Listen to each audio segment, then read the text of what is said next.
Hello, everyone. It is Kenyon here. It is Basketball Rewind, and I am here joined by Beyond the Locker Room, of course. And you know what? Guess what? We're going to have a special day. We're going to have a special, kind of episode today because we're going to talk about a few things. First and foremost, right off the top, I will say that as of the time of hearing this, your last open gym has actually been posted. So people check that out. It is about the playoffs. I don't know if you've seen it, Beyond. I have not seen it yet, but it is posted. Your thoughts real quick just on that before we get into the other aspects of the show. I'll be honest with you. I haven't caught up on my open gym viewing in a long time with I'm them. a little bit behind myself. Yeah, to your point, like I don't really pay attention for season to season, but every year they usually have a one or two gems that come out of it that kind of like almost like I don't know, is it foreshadowing on something else that ends up happening? And everyone goes back. It's almost like a conspiracy theory. Everyone goes back. Oh my gosh, episode 3 of Open. Right. You remember this moment here when he said so and so? It's never Right. moment. It never feels that important. But usually when something major happens in the organization, then people start pulling up all sorts of stuff. Right? It's rarely proactive. Uh, so yeah. So I'm curious to hear how that plays out. I mean, we don't have as much quotables in this case here because I'm sure as we get to discuss Mr. Ujiri, he's not no longer on the open gym, so he should always be good for a quote or two. He is the next topic. So we're going to be talking about them things, we'll say. And then on top of talking about those two things, we're going to be talking about the draft lottery because the NBA draft lottery just happened today. That is obviously an exciting time here on Basketball Rewind because that's kind of where we made our bread and butter, so to speak. And then beyond that, there's a few other things that I want to talk about, including catching up on the playoffs and maybe just some sports-wide news and some Giannis rumors that are popping up. So first things first, it's not first take, folks. We're going to be talking about Masai because while I covered it on one of the streams, and I will be streaming, folks, throughout the rest of the playoffs, because that's as far as the budget goes. Hey, I will say you got a new GM or an old GM, an old friend. How do you feel about Masai? Oh, boy, like a pin drop.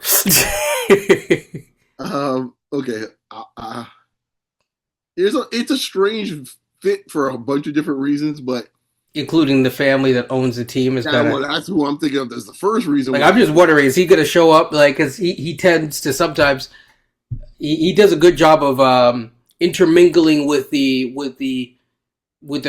local population, right? I think he does a good job of doing that. So I'm wondering, is he going to have a MAGA hat? I doubt that. No, there. No, I don't think that's the case. I'll put it this way. I mean, I'll say this from his perspective.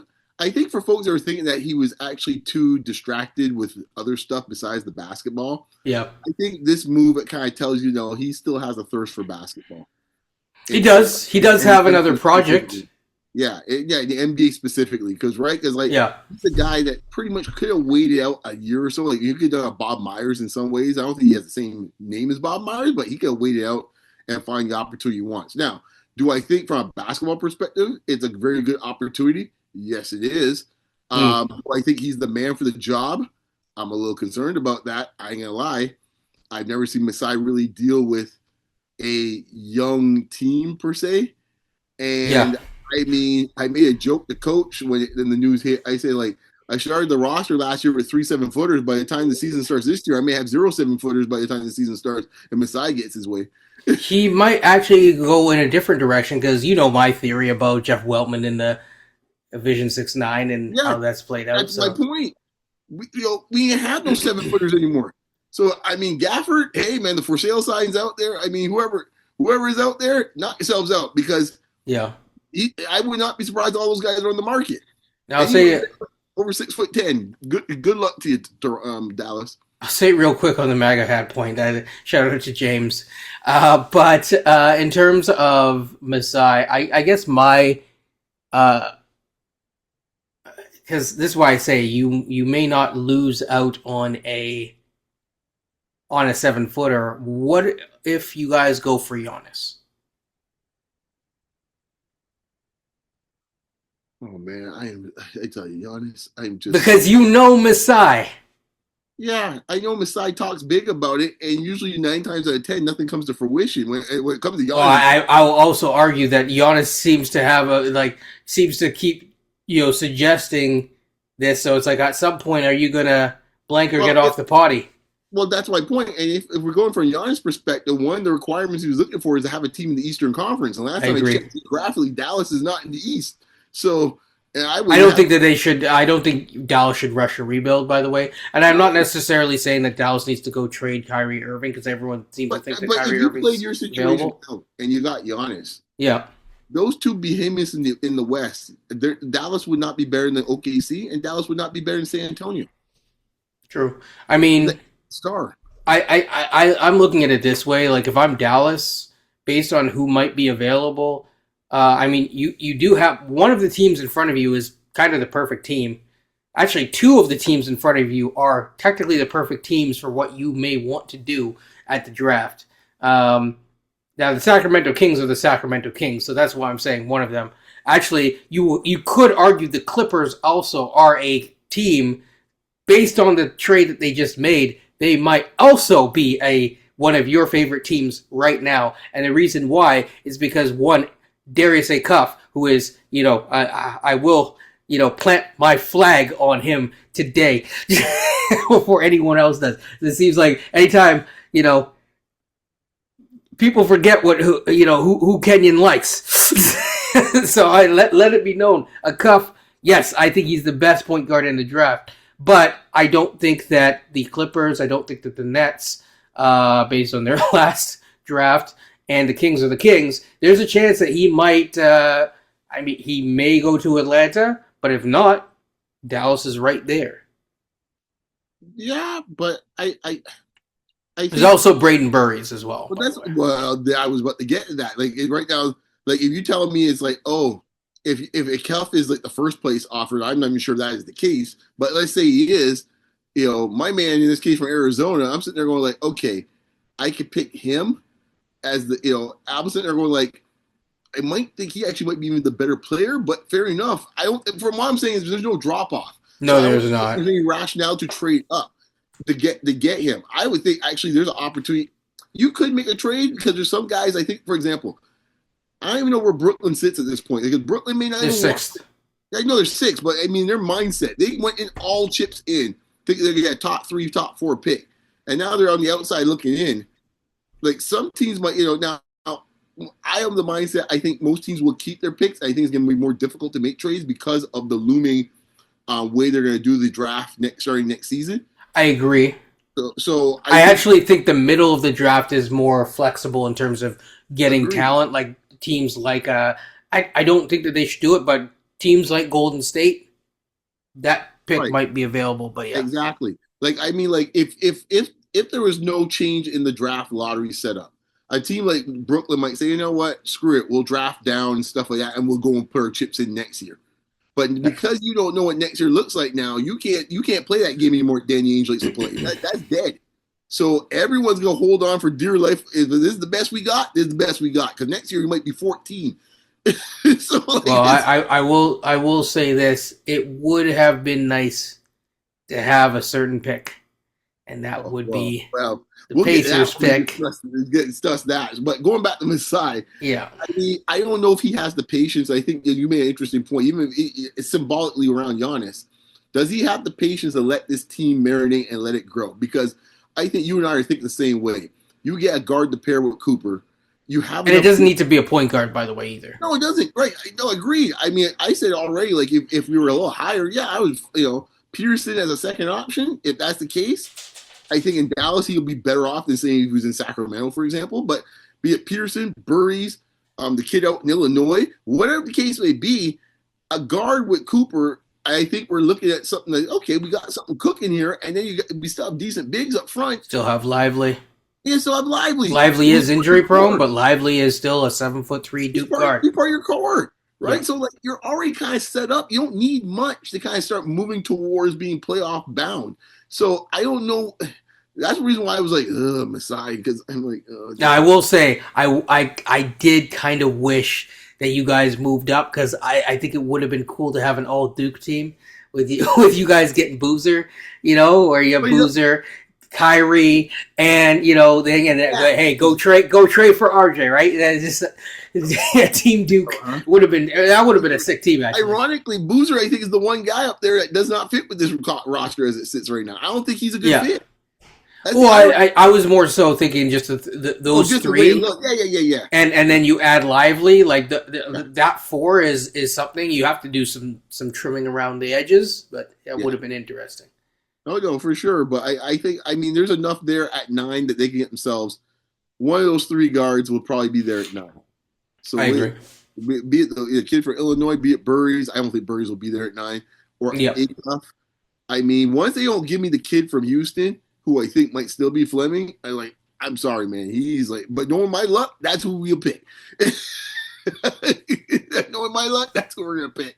Yeah. But yeah, because that's the other thing. Masai loves a small guard. He does. Things might be different though in Dallas, but Dallas has had some small guards too. To be fair. Yeah, true. But we've also drafted some big guards like Jason Kidd. That's true. And when I see Burries, that's who I see. But you could even argue Luka, depending on the position that you see him. Too, exactly. So, yeah, man. True. Yeah, but Masai is Masai, and Masai, yeah. So. Yeah, Masai is Masai, exactly. But yeah, so I think outside of that, I'm looking at how the lottery is kind of filling out, so to speak, and it is interesting because there's a lot of teams, like I said, in the first little bit that it's I don't know if they need a guard now. Milwaukee, for example, they're someone where I don't know if they go for a guard. I don't know what they're doing. I don't think that they're going to be able to trade Giannis as easily, except just to continue on from the last Giannis discussion. There are some rumors based on Danny Ainge's comments and how he felt about his team's performance that Jaylen Brown could be on the out and out in Boston. Then moving forward. Brad Stevens. Yeah, sorry. That's how long those two have been playing each other. Danny Ainge actually was there one time. Yes. But yeah, so do you think that Boston is a Giannis destination? That seems more natural. Yeah. That Jaylen Brown Milwaukee situation. I think they also need a proper big, so to speak, in Boston. And they've tried to kind of find ways to do it, but I think that it's come to its natural end, and it's right there for you. And I think that there's a natural fit. I'm not saying that you can't have the Jays going at it, but I think you have to find, especially when you have supermax contracts, you have to find ways to maneuver them around. Yeah. Most likely for a supermax contract. I'm not sure what you think of this. It's more radical, maybe because Jaylen Brown kind of put himself in the fire. But honestly, if I was thinking from a basketball perspective, I'd try to make that trade with Tatum. There's an argument there too. I don't think that Boston would do it. No. Yeah, but I think Boston really got to think about it because, he looked fine, but no one can tell me as well as these surgeries and modern science goes. Fantastic. Guys come back and they're healthy. But the fact that he already had issues at the end of that playoff series with the other calf. And someone made a point on this on a podcast and talked about this in comparison to Kevin Durant. You see him with your eyes, he's still scoring 26, 27 a game, but it looks slightly different than pre-injury. A certain type of crispness, a certain type of way how they moved, how quick they moved, how quick they were able to make moves. Is more methodical post-injury. And I think I saw a lot of that with Tatum as well, too, where it's it's not the same spring in the step. He's so talented, he's still going to get you 25 points, but it's not quite the same way. And you might want to consider moving off of Tatum while the getting's good before folks start realizing, you maybe not were the same JT. If you can fool Milwaukee to do so, let Milwaukee concern themselves with that. It might be a better idea. Now, I'm looking right here because I can't remember when Durant's first injury, because it was before Golden State, actually, I think. 2019 is the finals, right? Was that the first one, or? The first major one. I'm talking about the for ACL. Him. Right. It happened okay. in the... I thought he had some sort of leg injury before in 2015. Not that. No, he's still because he played 27 games that year. Yeah, but he still looked like Kevin Durant after that. I'm talking about after the ACL and the injury going into the finals. Gotcha. Yeah, he has not. He's still scoring, but he don't look quite the same. Man, I kind of understand what they're talking about. Now, it could be that they rushed him back, Tatum. That is. Could be because when you start holding the other calf, I say like that. I said on my pod, and literally he did exactly that. I remember Broussard saying so on the First Things First, and it seemed radical for to say you should play him in Game 7. Yeah, we talked about it actually here, and we also talked about it. I think on the stream as well. Yeah. Don't play him. And lo and behold, they say, it's bad when they say, no, we're not doing it. Because in your world, once you hear the calf on the other side starts coming, it's like, dude, we got to slow it down, man. It's like, you give it a good college try. We appreciate it coming back for the team, man. But at this point, you got to save him from himself, man. Man, you sit down here beside me. Yeah. Game 6, like, dude, that dude should not be playing. Now, we'll see how he looks, after summer of work. And rehab and stuff like that.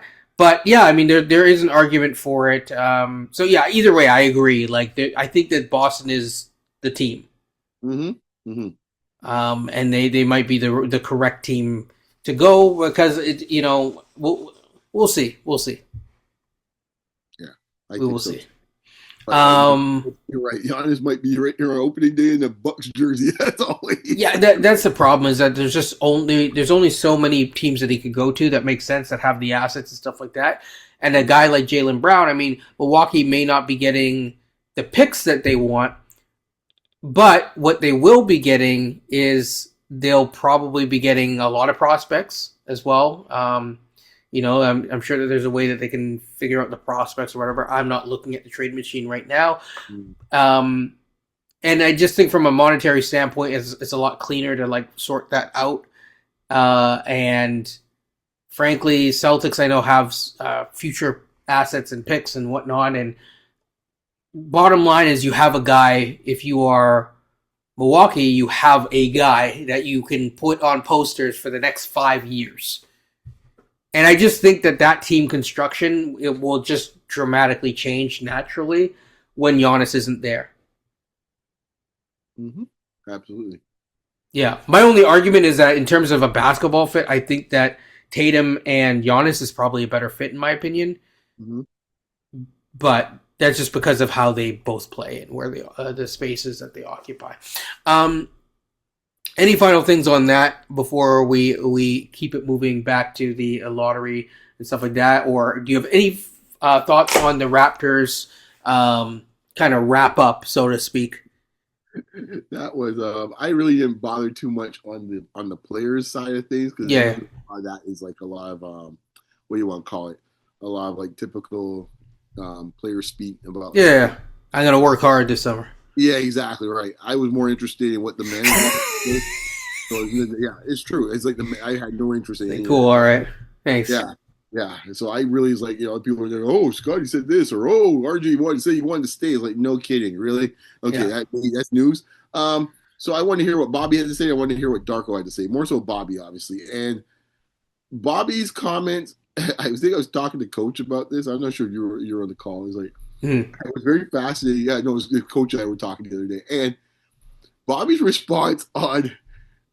First on Scotty, I found interesting because Bobby's not a man that shows a lot of emotion about things, but you almost see exasperated by the question. And he literally said, like, yeah, it's like, it feels like we have this. Essentially, he said some version of so that we have this discussion every year for the last 4 to 5 years about what we expect to see from Scotty next year.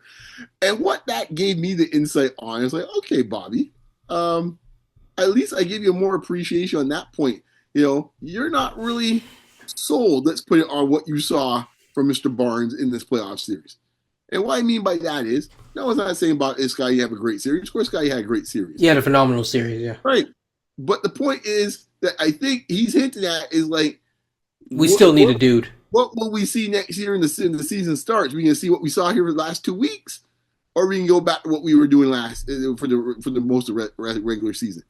And that's where I thought I was like, oh, okay.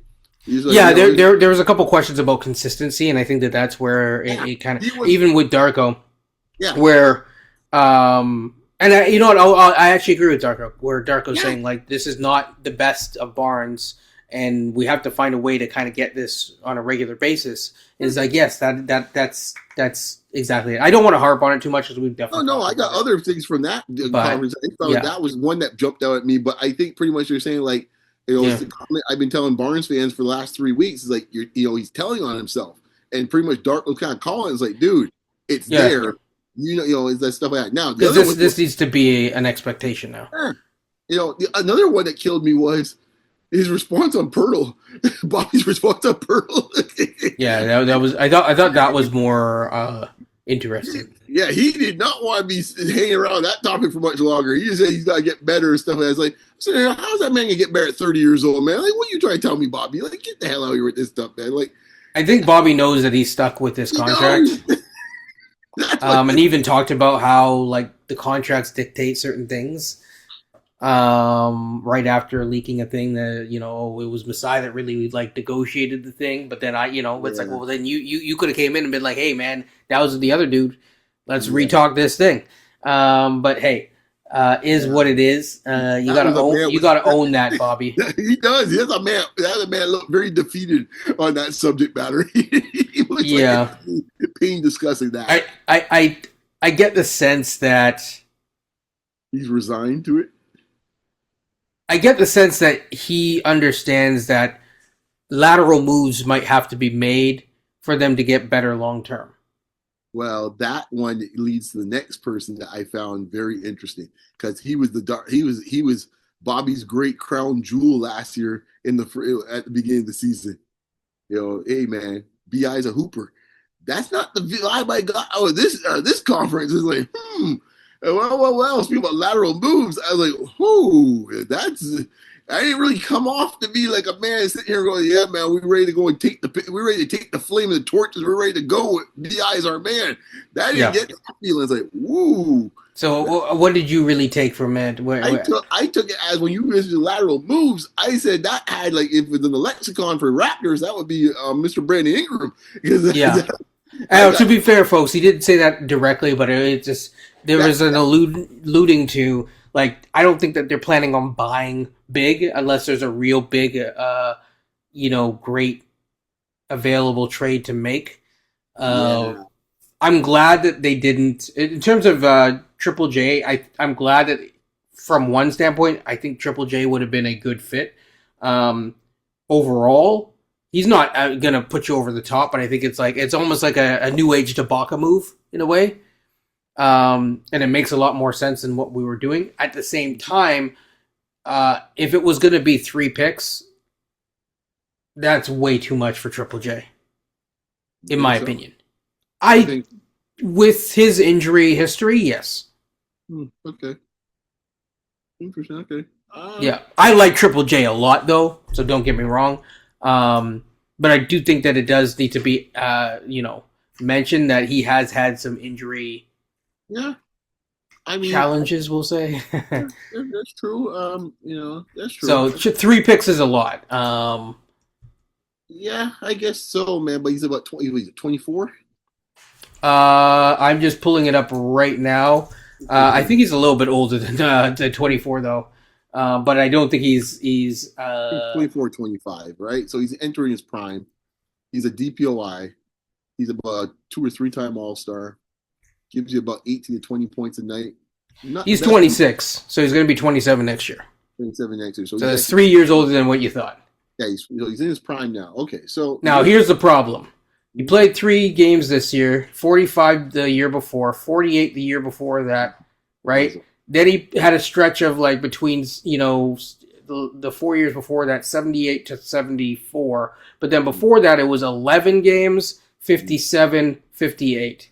It's all over the place. Yeah. I think it depends on which drafts those picks are coming from. Yes.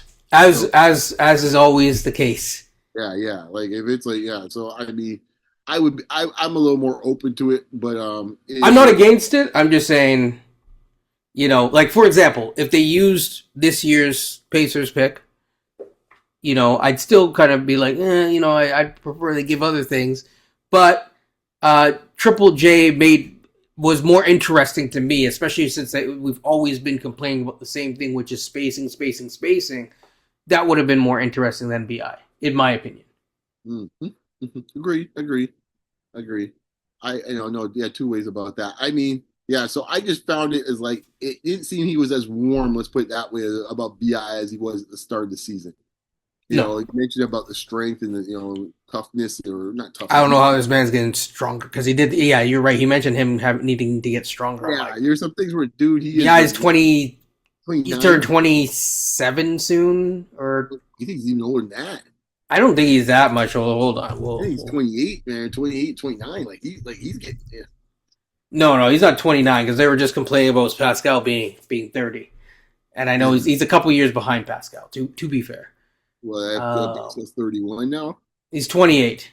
Yes, that's what I'm saying. Pascal's 31. That's it. He's going to be 20. So he's turning 29 next season. I think I'm spring chicken. I'm like sitting there like with his. So basically, him and Triple J are more or less like the same age. That's the reason. Triple J is 1 year younger. Right.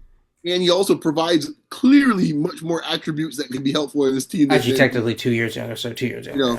Because the shot blocking, the defense, and the perimeter protecting the rim, the 3-point shooting, the rim running, all of that, the pick and popping, like all of it. Yeah. To be able to switch on and he's also been forced because of injuries to work on his game. Yeah. And expand his game. Yeah, actually, he's a much better offensive player than people think he is. But he is. I've always liked him, actually, funny enough.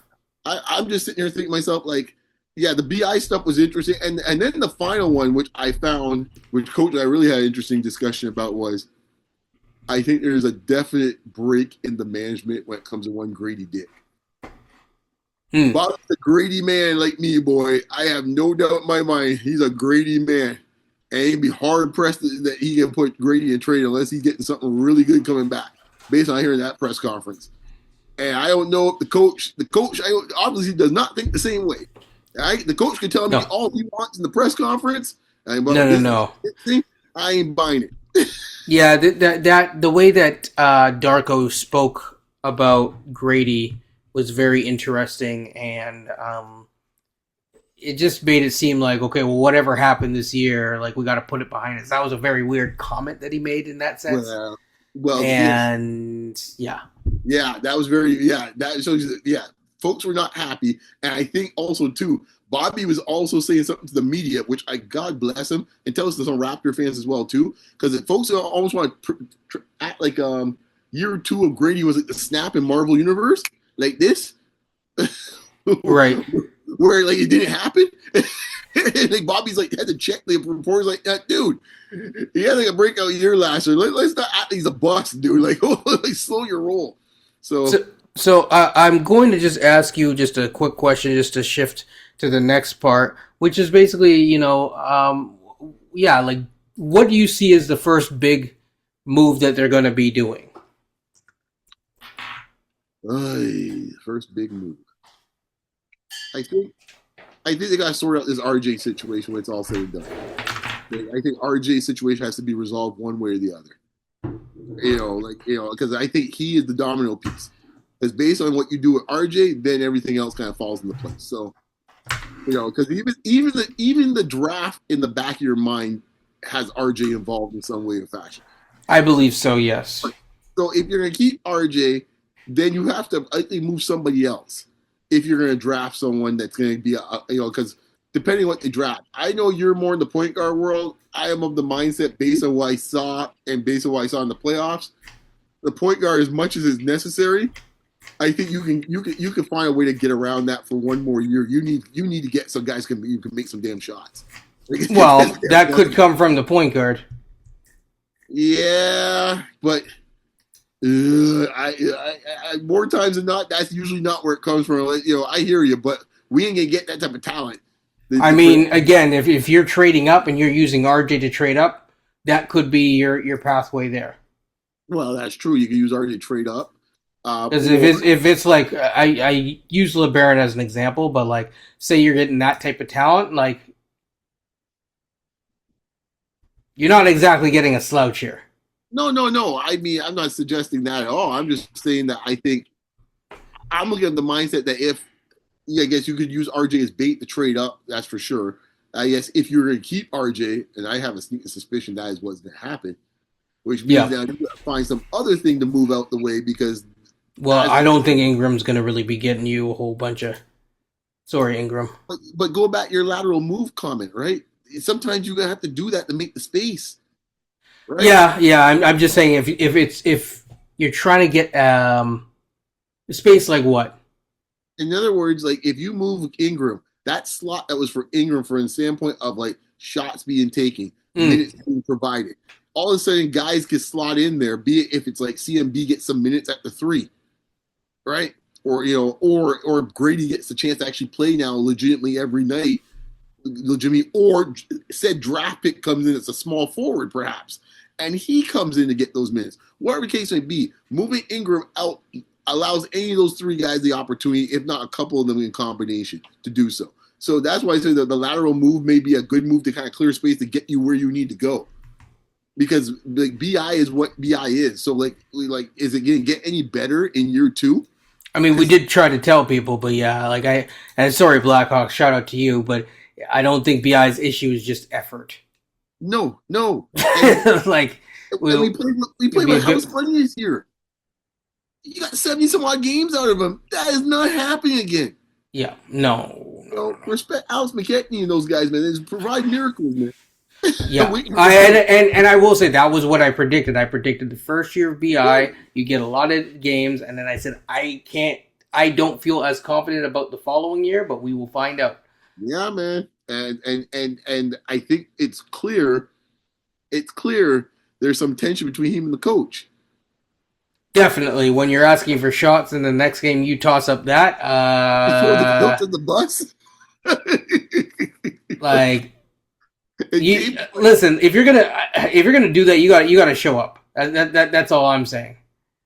I said it before, going back to your point when we try to warn people. I said, you all talk about this man's be the savior of the playoffs. I said the last time I saw this guy in a meaningful game, he was sitting catching splinters beside Willie Green. Okay, playing game. Yeah, and I, you know what, I want to give a shout out to Darko because I do think that Darko did a good job of trying to get him the ball as well. To be fair to Darko, I know a lot of times we are quite harsh on Darko, but I actually thought that this was a good playoffs for Darko. I think the thing with Darko that I'm waiting, but I give him full credit, but as I said before, you want to see if he's going to revert. Bingo, because everyone's come a Jesus moment when you're on the brink of elimination. Also, everyone does all the things that you've been begging for all year, but let me see if we can go right back to DHOs for Pirtle next year. Right? Let's see if we're gonna have Scotty chucking up more threes again. Let me see if we have CMB sitting in the corner as a spacer, right? Like this is what I want to see. And we can go back to that. And I'm not saying we will, but coaches are like some of the most stubborn people on the planet, man. They really are. They really are. They are wired one way and one way only, man. They had a story I think last week. Bomani Jones was talking to. He was talking to, I can't remember, he was talking to Vincent Goodwill. He's saying, like, yo, man. He goes, if you meet Tibbs outside basketball, that dude's one of the coolest dudes you ever meet, man. He got swag, man. He goes, yeah, I met Tibbs one time, but he said that dude is like a real good hang in this case here. He gets between those 4 lines and something snaps, man. And this dude like, just a different dude. Yeah, I mean I could see that. These dudes are built different, man. It's like, him off the court, he has a full head of hair. Him when he gets on the I can't say the blacktop, but on the hardwood, and all of a sudden it's a comb over. Right. I was just saying about this one time when it comes to coaching. I don't know which podcaster said it, but I think it's so apt. Said, let's put it this way: we should thank goodness that these guys have an outlet in coaching, because believe me, if not, we might get a lot of trouble in this case in society. That too. That too. Oh yes. So yeah, I think overall, we covered most of the things. I do want to go quickly back to the lottery. And kind of angle our way back to there, just from a Raptors standpoint. So I guess you're more into the big side of things. I still like Chris Sanak as one of the potential options, but I look at I would say big 3-level scorer of some sort, point guard. It has to be the right big though for me, because I know Mara is interesting, but the problem with Mara is that you need to really... Bobby can't be doing his work early, as he said last year. We do our work early, and then the next... it's like, okay, so we just salary dumped for Chris Paul, who went home, and TJD, who's probably not going to play. That's going to be a great trivia question one day, Jeez. So yeah, it's I agree with the 3-level scoring, but having another offensive initiator, I'm going to stick by that. I've been wanting it for forever, and having that, I mean, in case in point, the playoffs, right? Well, if you went back to the playoffs, you had another 3-level scorer, right? Yeah, that was in there with RJ and Scotty, because CMB, he did what he did. He's not a 3-level scorer. No. Okay. I expect him to improve. I'm not expecting 3-level score next year. No, not putting a ceiling on him. If he does that, great. But yeah, I think that it would have been a much more. They probably would have at least been in there in the last, in the last 2 quarters. Yeah, you give your coach options. I mean, to be fair to Darko, he had nothing to play on from the deck. Really yes, that's what I'm saying. You're giving him more toys in the toy box. Right, and that's why everything connects in this case. That's the reason why some folks say, "Hey, man, I'm in the Grady camp and stuff like that," because I can see this train coming down the track, folks. Because you need a guy that has the talent to actually get a shot when all the scouting tells you what you're going to do in your team. Yeah, but the problem is that Darko sees Grady not in the way that, right. Like, however they saw Grady. I've had this conversation with other people. It's like, you need to just kill that idea and move on to something else and say, okay, yeah. I think that the kid has talent, but maybe we're using him in the wrong way. So let's try to use him in a different way, because clearly there's some tape on using him and it worked. So let's try to mimic that. I would say that this might be controversial. I'll just put it this way. I would say Grady's characteristics, I think, is what's hurting Grady a lot in this discussion. I agree to a certain extent, but I there are things that I've told you that I am staunchly going to stay on that, which is that he needs to really know his distances. I agree. And it has hurt him a lot. And in some ways, that not that he was bad in college at all, but what I'm saying is there you could see the hints of it in college, but he got away with it in college because the game is slower. Completely. But to your previous point, would that discussion be happening in this case if Grady wasn't Grady, about letting him play his game a little bit and having a little more freedom? I don't. Oh, you mean me asking for the more freedom kind of a thing? What I'm saying is the coaching staff giving him the opportunity to have that freedom if he wasn't what Grady was. That's what I'm saying. Well, I separate the two. Like, they just should have just given him the thing anyways. But the two aren't intertwined. I think the two are intertwined, because I think in this case here... They definitely are, but I'm just saying, like, the coaching staff, regardless of how they are, or whatever, they are not the best at developing in terms of how I would develop.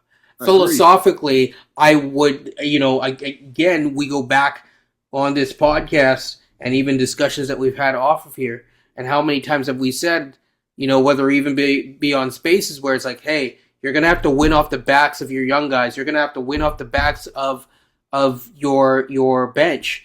And there were times in this series where people were like, oh man, I wish I could have like one other guy like Grady, and then they would just dog him. And it's like, okay, well, but if he actually played, and I went back and he did play good minutes, and I this is an argument that we had before, but I will agree that there wasn't a consistency with the minutes. Like, to me, it's like, instead of having 20 minutes, 11 minutes, 13 minutes, 28 minutes, right? DMP one night, like just he didn't have too many DMPs, to be fair. Until later in the season. One night after he had like a stretch of playing well for a week, and then just got a DMP. Not early in the season. He did not have a lot of DNP. That's what I'm saying. So early in the season, just from a DNP standpoint, he was not high up on the DNP list. No. It's later in the season, but he should have, regardless of the DMPs, before that even came, when he, it's playoff time. Fine, I can hear that argument. What I'm saying is that before we even get to the DMP side of things, he should have gotten, hey, here are your 18. It doesn't have to be whatever, but 18 minutes. We're going to give you 18 minutes consistently, and this is what we're going to give you. You're going to be a creature of habit, and these are the minutes that you're going to get. It's winning time, so we have to develop you, but we can't spend all the time on you because we're trying to win. But here are your 18 minutes. Here is where your shot's going to come from. Here are the 5, things that you can do. You do this, you get this. I don't think that they did that. No, but he's not. I don't think the coach is that interested in doing that, quite honestly. No, because he has one player that he cares about. Well, even that one player in this case here, I think he doesn't play for his strengths. He just goes rogue and just. Well, he finally did, but yeah. Yeah, like he'll do it once a blue moon in the season, but he did it in the playoffs after game 2. It's like, oh yeah, I'm just gonna play bully ball mismatches, like which is we said that's the way they're going to win the series, and it's like, oh, what a shock, It's like Darko in some ways is indicative of how basketball discourse in some ways has ruined the way that people view basketball and what they want out of basketball. And so what I mean by that is that people really are obsessed with playing and speaking about the game in a particular way that is pervasive and almost hyper academic, but in a way that it goes away from reality and goes away. It's all theoretical. And I think that it ends up overthinking the game and making it bad. Agreed on that point. Yeah. Yeah. Yeah. Sorry, I had to put that bar out. No, I agree completely with it. I know exactly where you're hitting on that, man. It's true. Yes. And that's not to say that the theory can't be part of it, but it has to be, you need a bit of both. You need the practical side and you need the hypothetical side, and they meet in the middle. And we'll see what happens moving forward. But yeah, I do think that there is a world where Grady is used, though. And it might just be because it comes from Grady. Yeah. Yeah. Like, if you could move up in the draft and say you can get the 11th pick, as an example. I don't know who has the 11th pick right now, but yeah. 11th pick is Golden State. Okay, say you could get the 12th pick. Mm-hmm. And you can move up using 19 and Grady. You probably wouldn't do it, I'm guessing. But you might. I might. Hey, for folks to see, I just want folks to know in this case here, say I'm just a Grady lover in this case here. Hey man, the quote the $1 million man, everybody's got a price. Okay. I got a price too. I'm like, yeah, well, 12 in this draft. I might be open to that. Would you do it? Okay, I'm gonna toss a couple things out. Okay, let's assume that Giannis doesn't want out. Mm-hmm.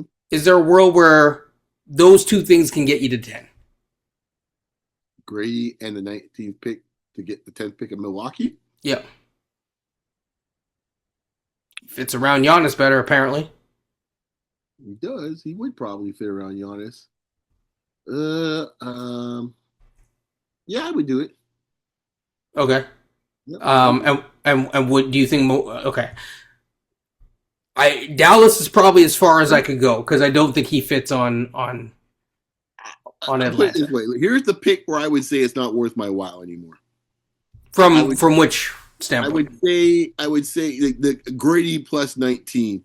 This is where I would say, yeah, Sacramento. Maybe.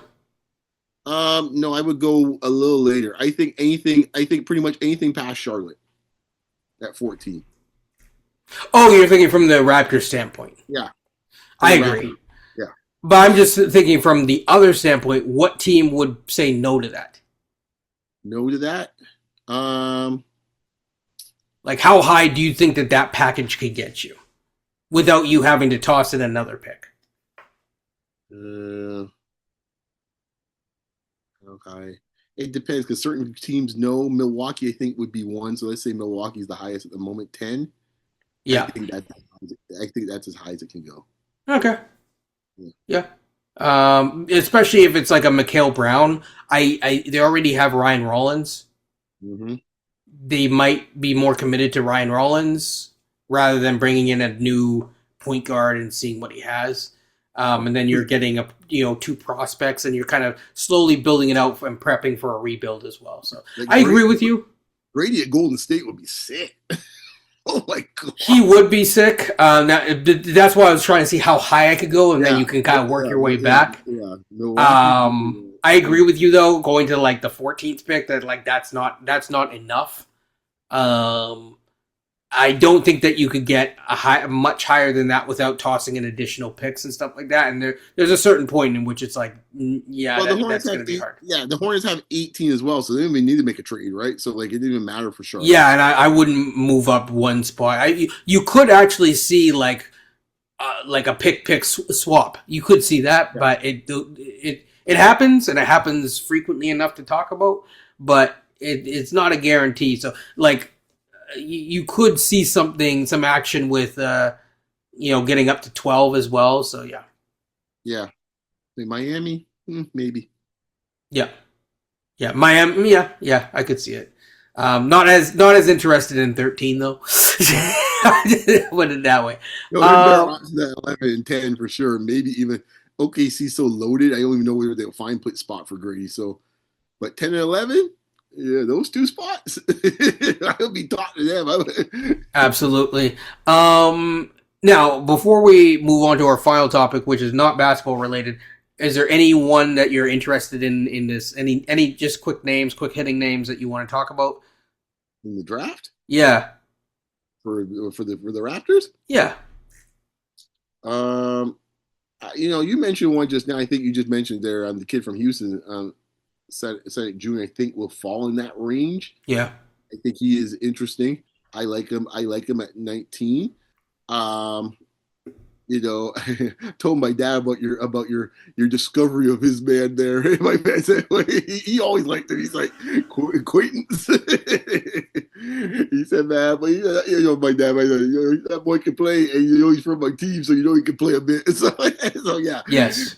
Creighton's is a solid pick. I like that idea there that you had there. I think that's a decent pick if you're looking from a big standpoint.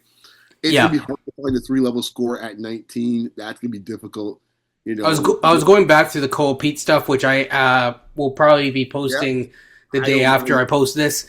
It's already loaded and everything. I just need to do the thumbnail for it, but he's a little bit of overlap, so I can hear what coach's argument is for it, especially with the emergence of CMB. It's like, okay, I hear you. But I also like going back and sometimes we talk about it. I've done like the film study, but then kind of going back like later on and kind of like adding in the film to make sure it fits. You're like, oh, right, I forgot. Yeah, exactly. I would say that not.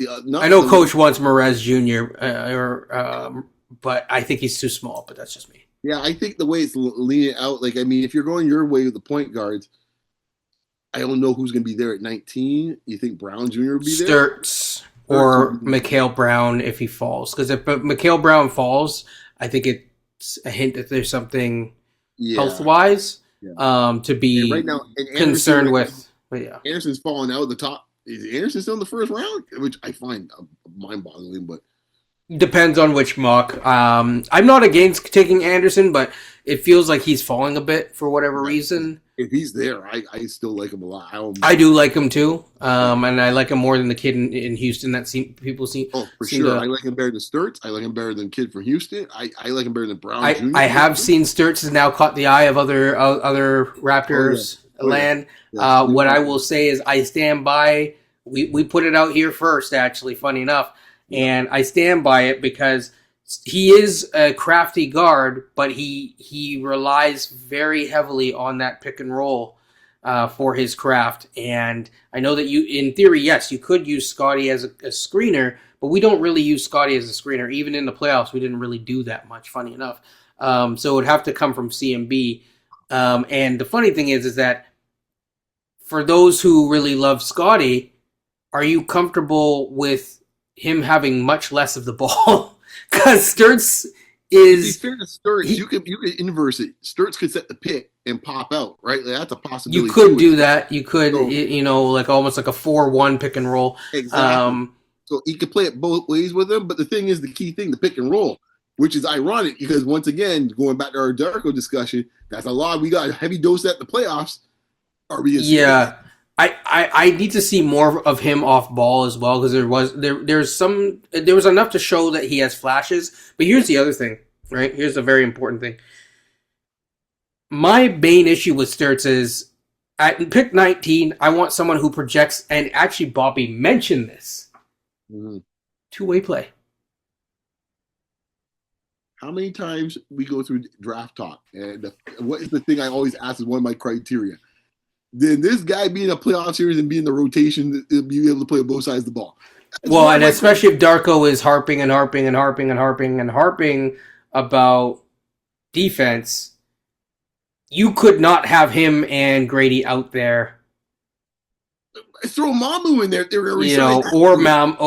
Or him either. Which, by the way, I don't know if he's going to be back. He might have played his way out. Shouldn't be back.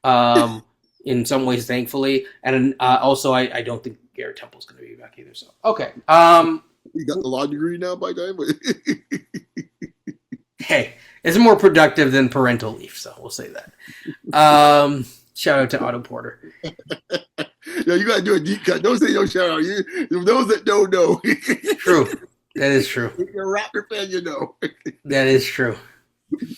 Okay, so final thing, which is it's more sports related, but there is, and I want to make sure that I'm gonna say the names correctly. I know the first name, which is Michael, and Diana, right? Well, yeah, on this one. Michael, is it Vrabel? Okay, it's Vrabel. Vrabel, okay. Yeah. So obviously, Patriots now have a new coach. If you weren't aware, and there is a ESPN, I believe, reporter. She was with the Athletic. She was with the Athletic because I've seen her on the ESPN before. Formerly with ESPN. Okay, so she's formerly everywhere because she ain't employed right now. Yes. But yeah, they were spotted canoodling, we'll say, and we did see some reporters kind of defend her and say, hey, if it was a man, or sorry, if it was a woman versus a man, they're going to be treated differently, and then more things come out. And it's like, well, just gonna say to the reporter friend, I agree with you. If you had pictures with you and the homie drinking beers in the hot tub, I get it. But then if you're also canoodling and looking longingly in the man's eyes, amongst other things, at a honeymoon resort, probably not a good look. There's so much to this story. TMZ just posted some stuff today. This is hot off the press, man. I didn't hear the new stuff today. What's the new one? TMZ. They were in a New York City bar. Oh yeah, okay. I heard that a couple days ago. Okay, yeah. And then there was also a private boat trip to Tennessee when she was pregnant with her child, who is named after Michael. Yeah. So I just want to ask you, first of all, do you think that the child... I don't want to touch that. We'll talk offline. I don't want to touch that. What are your thoughts? Because, this is really messy. And I think didn't he say that he's having difficult conversations with the family and he's skipping the third day of the NFL draft, to seek counseling, as if a bull pistol wouldn't do the job. What are your thoughts? Where is this headed? The young reporter, or I guess not so young because they're both middle aged now, but the reporter resigned. Just full disclosure. I'm planning to do a pod on this, so I'm just gonna give you a kind of sneak preview. Yeah, okay. You're holding this one back. Yeah, don't worry. I don't need to hear. I don't want to take all the special sauce. Yeah. I've been holding this one in the chamber for about 6 weeks now, or 5 weeks, how long this is going. I say, you know what? I know how these things go. We all know how these things go. There's always more to the story. So when it came out the first weekend, I was like, no. I'm going to ride this out. Because I didn't really want to touch the angle too much about the personal side of things. But I'll say this much from a personal standpoint. From a professional standpoint. I guess from the personal side, they only got to deal with themselves, deal with themselves. Oh, for sure. And their spouses. That's what they got to deal with on that front. However, on the reporting, there's so many layers to this, it's ridiculous. Does this kind of remind you of like RFK and that Olivia woman? Well, it does. There's other elements that you can say. It reminds me of something else from the sports world, and I won't get too much of this one. I'll just use the comp. It's in the same market, a different sport. Yeah, what's your draft comp? Exactly. Just look at the same market, and they have to play basketball, and you'll know exactly what I'm talking about, right? True. Because it's almost identical, the situation from a standpoint of the status of the coach. The coach in this case came on as the fresh new voice, got the team that was struggling at that time to get to the finals. Was the apple everyone's eye in the New England market. Same thing here. They're literally too big in their britches as coaches in Boston. Right. And then, bam, also a celebrity woman involved as well. This time in this case here, this is the one that was doing the cheating. She wasn't the cheatee in this case, or the one that was getting the... Well, both were. Because he's married too. No, what I'm saying is celebrity woman involved in the situation. Oh. So in the Celtics situation... Got you. This one, yes. She's doing the cheating. Shout out to Fresh Prince, by the way.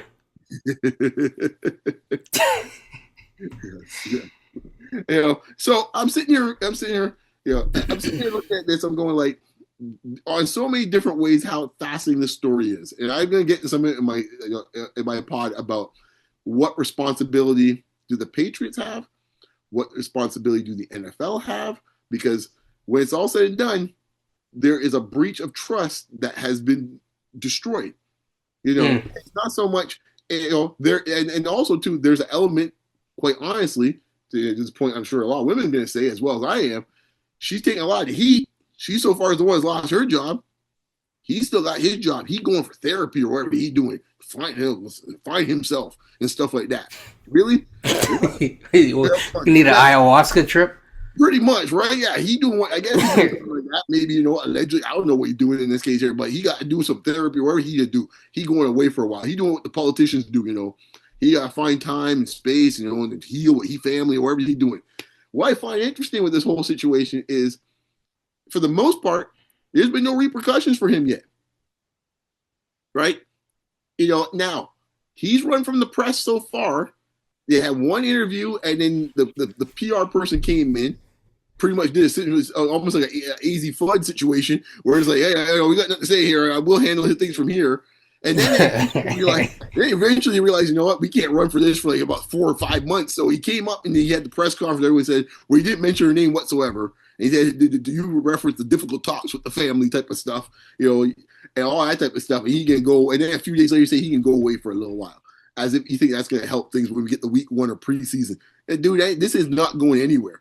So I don't know. It's quite clear, and I give credit to Bonnie Jones and Dominique Foxworth on their podcast, because I've been thinking the same thing, but more props to them because they said it out loud first. It is definitely someone's got an agenda. There's no two ways about it, because these things are leaking like almost like a political scandal. Drip, drip, drip. You get 1 week, you can see them out there in Sedona.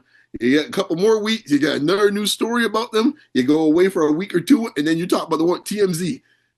Someone leaking, because the TMZ stuff was from years ago, right? You mentioned the thing with the Tennessee thing. That was when you coached the Titans. Yeah, so that's like a few years back. So that means folks have had that sitting there. And also wasn't what I don't know. I'm not a football man, but there's some rumor where he might have manufactured certain rumors through this woman to help the facilitate a trade, so that the guy, hey, the guy's unhappy or whatever. I will say that is the market manipulation, which I will get into more on Beyond the Locker Room about that, because something's smelling real rank in his case here, because all of a sudden, mysteriously, trades will come up in discussions in her reporting, and lo and behold, trade will happen a few weeks later. Always with his team. With his team. Yeah. So I don't know how much longer. See, this is the thing. I find this fascinating, right? This is where I always talk about NBA coverage versus NFL coverage, and how all rights pull in for the NFL. We saw the situation, the NBA situation, and every press person was looking for blood. There's blood in the water everywhere you can find it. Everyone had time for that on their first 10 minutes of every show. Did you find out in an NFL show right now? I wouldn't know because I don't pay attention to NFL shows, but probably not. Let me tell you this much, okay? What's the name here? Chris Sims and what's the name? To me, I'm still wondering, from a basketball standpoint, is Adam Silver going to give the Raptors the pick that they deserve because of the Kawhi thing? And I'm just saying because it would be nice to get that pick, but yeah. But to your point though, we got what's the name in this case here? What's his name over there on Lebatard show that does Elmer Fudd? No, Pablo Torre has been hitting on that all the time, as well as a few others. So that's the difference of what's going on in the NFL. No, I'm just teasing.